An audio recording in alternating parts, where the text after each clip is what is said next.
확신할 수 없기 때문에 그 반대 측면에 일부분의 보험료를 납부함으로써 리스크를 낮추는 것이라고 봐주시면 될 것 같습니다.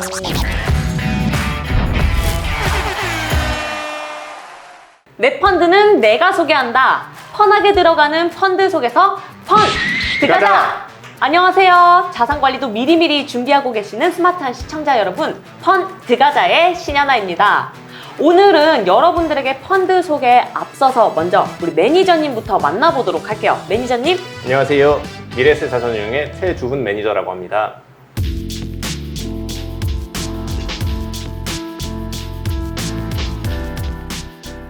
반갑습니다. 반갑습니다. 오늘 소개해 주실 펀드 이름 먼저 밝혀주세요. 네, 제가 오늘 소개해드릴 펀드는요, 미래에셋 스마트 롱숏 펀드가 되겠습니다. 오, 이 펀드는 어디에다 투자하는 펀드죠? 네, 기본적으로 국내 주식에 투자를 하게 되고요. 다만 투자 전략에 있어서 롱숏 전략을 활용하게 되겠습니다. 그럼 이 펀드 이름에도 보이는 롱숏. 제가 아는 롱숏은 길고 짧은 건 대봐야 한다. 그러니까 일단 들이대서 성과를 보고 결정하자. 뭐 이런 펀드를 말씀하시는 걸까요? 좋은 말씀인데요. 기본적으로 자산시장에서의 롱과 숏은 투자 전략을 각각 의미하게 됩니다. 롱숏 전략이라는 건 롱 포지션과 숏 포지션을 적절히 활용을 해서 안정적인 수익률을 꾸준히 추구하고 시장의 변동성에 대응하는 전략이라고 봐주시면 될 것 같습니다. 롱 포지션, 숏 포지션. 이건 또 무슨 의미죠? 앞서 말씀드린 바와 같이 롱 포지션이라는 건 기본적으로 우리가 일반적인 주식 투자를 하는 방식과 마찬가지로 자산의 가격이 상승했을 때 투자자에게 수익이 주어지는 구조를 말하고요. 숏 포지션은 이와는 다르게 자산의 가격이 하락했을 때 수익으로 돌아오는 매도 포지션이 되겠습니다. 이런 경우에는 저희가 보험으로 이러한 숏 포지션을 활용하게 돼서 시장 하락 시에는 수익률을 보전하는 방법으로 활용할 수 있게 됩니다. 그럼 주식을 사고 팔고 하는 그 두 가지 전략을 하나의 펀드에서 같이 활용을 한다 이 말씀이신 거죠? 네, 맞습니다. 리스크 관리 차원에서 그렇게 한다고 보면 될 것 같고요. 일부는 매수 포지션, 일부는 매도 포지션을 함께 활용하면 변동성은 낮추면서 주식에 대한 전체 위험 노출도는 낮출 수 있게 되거든요. 이 일반 주식형 펀드는 그냥 주식을 잘 골라서 투자하는 거라고만 생각을 했는데 이런 롱숏 전략을 사용하는 펀드도 있다고 하니까 굉장히 신박한 것 같아요. 네, 일반적인 주식형 펀드의 경우에는 결국 그 전체 포트폴리오가 주식시장의 위험도에 그대로 노출이 된다고 봐주시면 될 것 같고요. 저희는 앞서 말씀드린 바와 같이 롱과 숏을 적절히 활용해서 변동성을 줄이면서 투자를 할 수 있게 됩니다. 우리가 투자는 계속 하게 되지만 시장의 상황에 따라서 변동성이 커지거나 시장이 급락이 우려되는 경우도 있잖아요. 이럴 때는 저희 스마트 롱숏을 권유해 드리고 있습니다. 사실 요새 투자는 이제 누구나 관심 있는 분야라서 어떤 상황에서라도 이 관심을 끄는 게 좀 쉽지 않은 것 같아요. 맞습니다. 근데 사실 시장이 항상 상승하면 좋겠지만 저희가 겪어보면 시장의 상황에 따라서 변동성이 커지거나 주가 급락이 우려되는 경우가 발생을 하게 되죠. 이러한 국면 때마다 매니저가 좀 유연하게 대응을 함으로써 전반적인 수익률 방어와 함께 변동성을 낮추게 됩니다.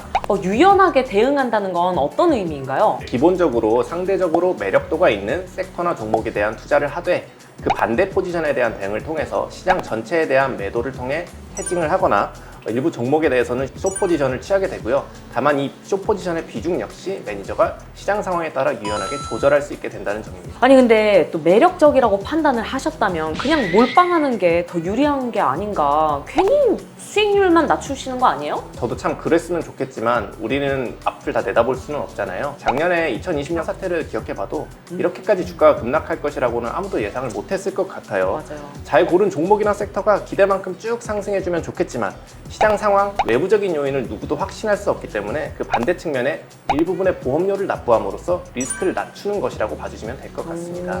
이 리스크를 관리하면서 주식에 투자하는 펀드다. 이게 충분히 매력적인데 아직은 제가 좀 낯설거든요. 좀 구체적으로 어떤 투자를 하고 계신지 또 알려주세요.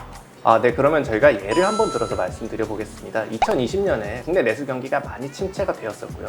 반대로 2021년에는 이른바 보복 소비가 나오면서 내수 유통 경기가 급격히 다시 개선되는 모양을 보였습니다. 저희는 이 상황에서 국내 백화점에 주목을 했는데요. 여기서 문제가 있습니다. 국내에서 백화점 사업을 하는 사업자들은 대부분 다른 사업을 함께 영위하고 있어서 저희가 백화점 사업에 투자를 하고 싶어도 이러한 다른 사업조차 같이 살 수밖에 없는 상황이 발생을 하게 되죠. 이랬을 때 저희는 국내 백화점과 국내 면세점을 함께 사업하는 사업자를 롱을 하고요. 국내 면세점 사업만을 영위하는 사업자를 숏을 함으로써 이 원하지 않는 사업부에 대한 투자를 멈출 수 있게 됩니다.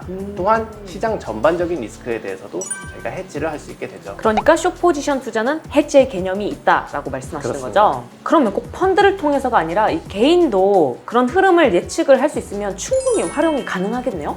물론입니다. 개인들도 요새는 개인 공매도 참여 활성화 정책을 통해서 많은 방식으로 공매도 투자에 참여하실 수는 있는데요. 저희는 개인적으로 그걸 권해드리지는 않고 있습니다. 숏 포지션이라는 건 기본적으로 시장에 반대되는 포지션이기 때문에 손실이 무한정 발생할 수 있고, 또한 내가 틀렸을 경우 그 포지션의 크기가 점점 커지게 됨으로써 정상적인 투자를 방해하게 되죠. 마지막으로 주식시장은 장기적으로 계속 상승해 왔기 때문에 이러한 숏 포지션을 계속적으로 들고 가는 건 불필요한 비용의 낭비다, 이렇게 볼 수 있겠습니다. 따라서 숏 포지션은 저희 스마트 롱숏 펀드와 같이 전체 포트폴리오를 잘 짜놓고 일부분 보험료, 해지 포지션으로 납부하는 간접 투자의 방식으로 활용할 것을 저희는 권해드리고 있습니다. 주식에 투자하는 펀드임에도 이 리스크 관리를 계속해서 강조하시는 게 굉장히 제가 인상적이었거든요.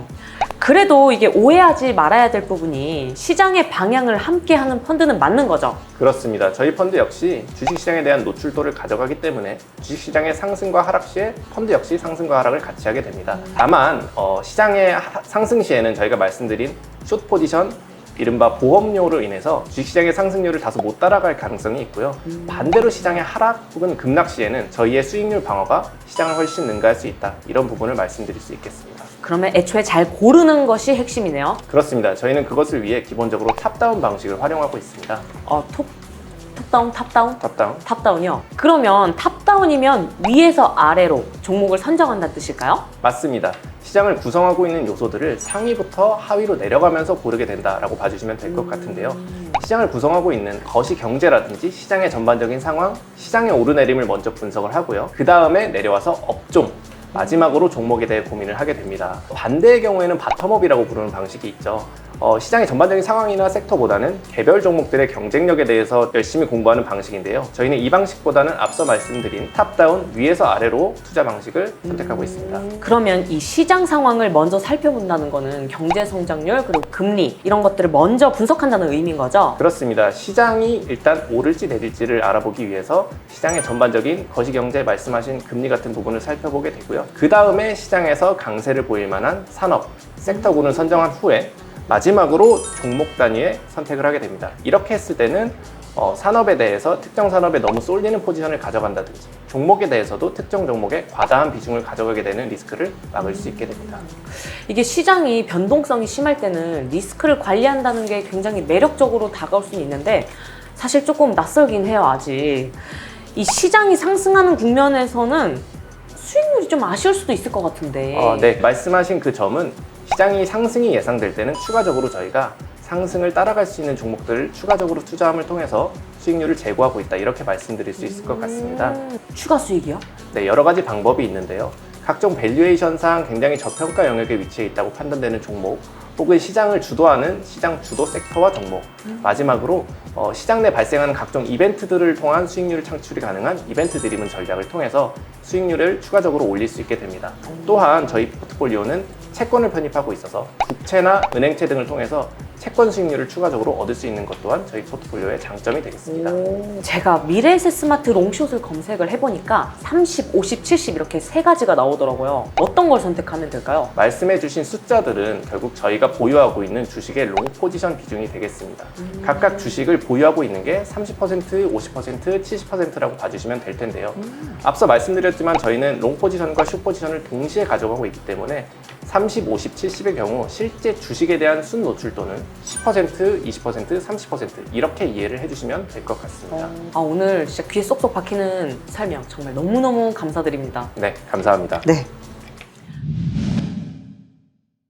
내 펀드는 내가 소개한다. 펀하게 들어가는 펀드 속에서 펀! 들어가자! 오늘은 안정적인 수익률을 추구할 수 있는 미래에셋 스마트 롱숏 펀드를 소개해드렸는데요. 오늘의 이 펀드가 정말 마음에 들었다, 뻔했다 하시는 분들은요, 좋아요와 구독, 알림 설정 부탁드리고요. 댓글로 궁금한 점을 남겨드리면 저희가 답변을 드리고 있으니까 많은 참여 부탁드리겠습니다. 그럼 여러분, 감사합니다. 감사합니다.